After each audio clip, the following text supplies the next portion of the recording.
107 comes out in just a couple of days, and I really wanted to create this video, even though most of these are probably going to be wrong, just because I just want to have like a little time capsule of what we fought before 107 came out. So yes, 107 comes out in a couple days, and all these predictions will probably be proven wrong, but I just think it's really interesting, and some people I've seen have some really wild predictions or theories about it. I'm gonna try to give credit where it's credit's due, but for some of these I have no idea where the original source came, because it just came from me talking with people, so I'll let you know which ones are my thoughts and which ones are just some that I've heard. But yeah, here's mainly what I think people are thinking what will happen in 107, and what people want to happen as well. As far as general wants for this chapter, I know, and 108, because we only have 107 and 108 left, because 108 is finally confirmed for the end. So that means that during these next two chapters, people want to see Foss happy. That's the number one. We'd love to see Foss happy, but I'm not sure if we're getting that. And we would love to see more backstory. I saw some people were interested in getting more backstory on Acmea and Congo and the humans before they were extinct. And I would like to see that too on like Ayumu and how things are connected. I don't believe we'll get much of that, honestly, because I feel like Ichikawa has given all the information that she needs to on their relationship, and I feel like she won't spend the last two chapters focusing on that, but I could be wrong. So first, I want to talk about my own prediction for what's going to happen in 107, and I think that Foss will somewhat become reborn. I think Foss will become reborn because it's really interesting because the anime translated one of the lines, the one where Foss says that they're constantly thinking of changing, as they're constantly thinking of being reborn, which is a slight difference translation, but really adds like a different nuance to what Foss is saying.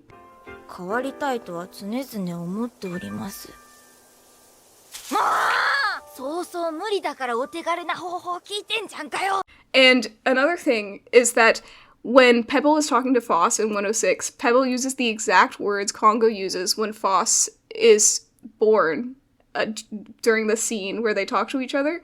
Because Pebble says that, like, won't the human inside of you be a yasashiko, which it means kind child. And Congo used those exact words, yasashiko, when talking about Foss, when Foss was first born.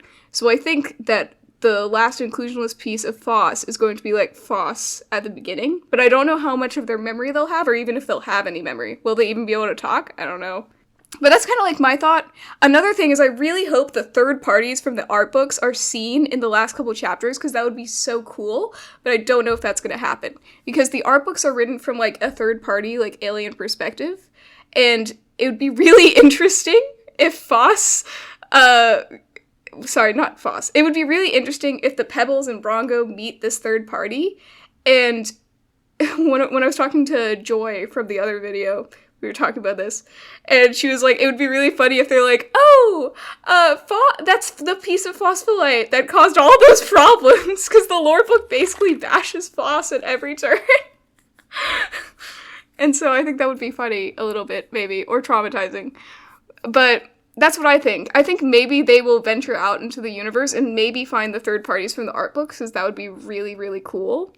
Other than that, I don't know what's going to happen next. I just hope that Foss finds peace in their new form and that the Pebbles will, like, teach them well. I really hope that it's a happy ending, but we don't know. It might be really sad seeing Foss with, like, no memories of the gems before, or no memories of what being a human is like. And I think they're going to be basically a whole different person, which we've seen throughout the series with every, like, transformation and stuff like that. So the art books are narrated by people who are in the Houseki no Kuni universe, because they speak that the gems exist, but they're in a far off planet, or they're in somewhere else. And so that's what I say is the third party, because we have barely any information about them. And they speak of the gems as if they are in the same world, that they're studying them. Like, that's what the lore book is this third party writing a basically college essay, an encyclopedia, if you will, about the gems, and all they know about the gems. And that's why they get some things wrong in the art books. Because in Statue, they say that they don't know if there is a leader in the group, but in the lore book, they say verbatim that Congo exists. So it's really interesting to see that these might not be the same third parties between the art books, and that they both don't have all the knowledge so that they're really studying the gems. And in the lore book, they obviously interviewed the Lunarians. So it's really interesting to see if we'll get to see another alien race that is separate from humanity and how that'll interact with the Pebbles. If they are introduced, because that would be insane if they get foreshadowed like that. Yeah, because they have interviewed the Lunarians, it's possible that the Lunarians do know of them. So it could be possible that the ship has, like, coordinates for where they are and to take them to another civilization, which is really interesting. Yeah, I really hope that they have that in the last chapter, because that would connect the art books to the series, and that would be insane. If Ichikawa does that, connect the art books into the main story in the last 2 chapters, then I will put Houseki no Kuni as my second favorite of all time in manga. And it will trump Noragami, because that's just so good to foreshadow an entire entity with extended content. Anyway, let's move on to some other theories that I've heard. And some of these are really wild. I don't believe some of these, but I do want to put them in the video, just because I think it's really interesting I think these are really interesting concepts, but it's not ones that I personally think will happen. I personally don't think that Phos will be reborn into the same Phos that we know, because I saw some people arguing that all of Phos's body parts can be recoverable, saying that the arms were taken by the legs were taken by the Lunarians, and that the arms Brongo possibly still has, and that the head was taken by the Lunarians. And I just don't prescribe to that personally. But basically the theory is that all of Phos's parts that have been lost throughout the series of the story are on the ship, and then basically completing the ship of Theseus paradox with reforming Phos from that core Phosphophyllite piece and all the other Phos pieces that were chipped off throughout the course of the story. However, I really don't ascribe to this theory for a couple of reasons. One of them is that I feel like Brongo would have mentioned that he still had Phos's arms or something like that when Phos mentioned it. Another thing is that if you go back and look to the part where Phos lost their legs, the Lunarians did not collect Phos's leg pieces. And I found that really dubious, because every other time the Lunarians have collected pieces from the gems, they take everything. They try to leave as little behind as possible, but when Phos's legs are taken in the bowl that Phos is in, you can see that there's no leg pieces. And so that means either they were having the leg pieces in another area of the ship, but also the ship got, completely ousted, so I'm not sure if they even got any of Phos's pieces. And because of that, I really think that Phos's leg pieces were completely undiscoverable or untaken. Because even Antark, this applies with the arms too, but said during winter that, the ice floes would ground up Phos's pieces into dust, basically, and then it'll be dispersed in the ocean and hard to find. And, of course, there's not the ice floes around when Phos is in the water then, but if Phos's pieces are in the ocean, those are almost unrecoverable. It's even worse than going to Moon in that case, because then the Lunarians were eventually able to reconstruct the gems, and to be fair, they talked about all the things they had to go through to do that, but the Lunarians made sure, or Acmea made sure, that Phos's pieces, I think, were unrecoverable. The head was taken, but think about all the times that Phos was shattered previously, and every single time Phos lost more and more gem pieces of themselves. In all those moments, Phos is in random places on the island, and I believe Phos is rarely shattered on the moon, if I think back correctly.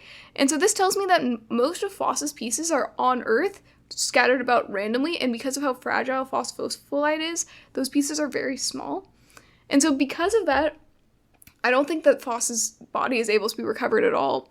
And I doubt that they would bring it back this late in the game.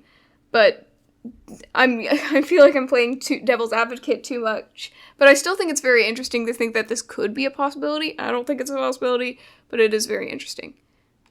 Now, a variant of this theory that isn't exactly the same, I got from one of your comments on my chapter 10 video, actually, for my overanalysis series. But it was by, I butcher names, you guys know this, Eladron?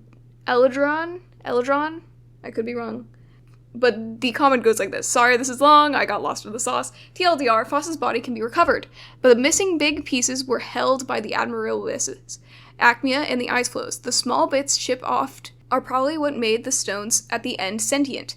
They are gathered up in the ship In the latest chapter, it is probably planned for Phos to come back together in the end by Acmea, Congo, and Congo's brother, and their cooperation is symbolized by Lapis's eye, one held by Acmea and one held by Congo, which is given to his brother to guide Phos in the end.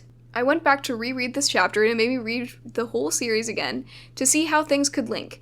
I think that the involvement of the Admiralibus's with the Lunarians goes even deeper than just this portrayal. The big one is that the vessel was destroyed, so Phos's legs fell off with them. This is confirmed in chapter 51, when the descendant meets Phos and says that they smelled his stinky legs in the sea the night before. In chapter 10, they chose to send Phos back with the agate instead of the original legs. From there, I started keeping track of the rest of Phos. The arms were taken by the ice floes, so they are also intact in the sea. Phos's head was taken by the Lunarians, but we never confirmed that if it was dusted. Phos's core remains with Phos. Those pieces, being in different people's custody, instead of destroyed, makes me think Phos can and will come back together in the end. In chapter 89, Acmea says that gem memories prefer inhibiting ice, and says, speaking of ice, but interrupts himself because he can't explain it in time. He needs to go to Earth. This chapter is also where Acmea reveals the third eye. It could be symbolic, but we also know he's been holding onto Lapis's left eye, so I think that he implanted it in himself to record everything he does. Much like Congo's eye, in chapter 83, Congo seems to be talking to the ice floes and pulls out Lapis's right eye. It doesn't show him giving the eye, but he does say the ambient temperature is rising out of nowhere. I think he was explaining away the ice floes melting.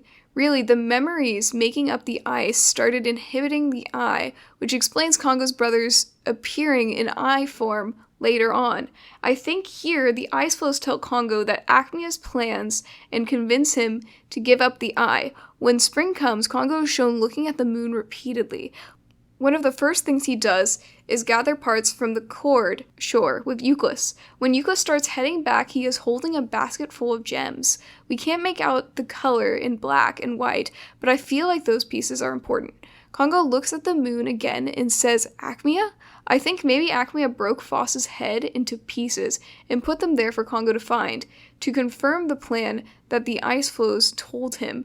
For the parts of Phos chipped off, there's all the rocks and that Phos talks to after ascending. Phos wonders if their connections are somehow affecting the stones around them, but there's no precedent for that. Plus, after countless years, until the supernova, why are there so few sentient stones? Phos's connections are shown to be compatible with a lot of different materials, so I think over time, the unaccounted for fragments bonded with other stones. At the end of the latest chapter, we have those stones which may hold bits of Phos. Congo's brother, who may know where Phos's head, arms, and legs are, and Phos's core all in the ship at once. The ending I'm hoping this sets up for is Phos burning away the humanity and becoming whole again. That's a really powerful comment with a bunch of great ideas, and I do believe that some of those are really interesting. Like, the fact that, like, Acmea says the, like, memories are in ice and stuff, and the fact that maybe it is, like, Brongo's eye, but I do think that Brongo's eye is not Lapis's eye, which is what I think they were implying with their comment. But these are all very interesting, so I just wanted to share that here.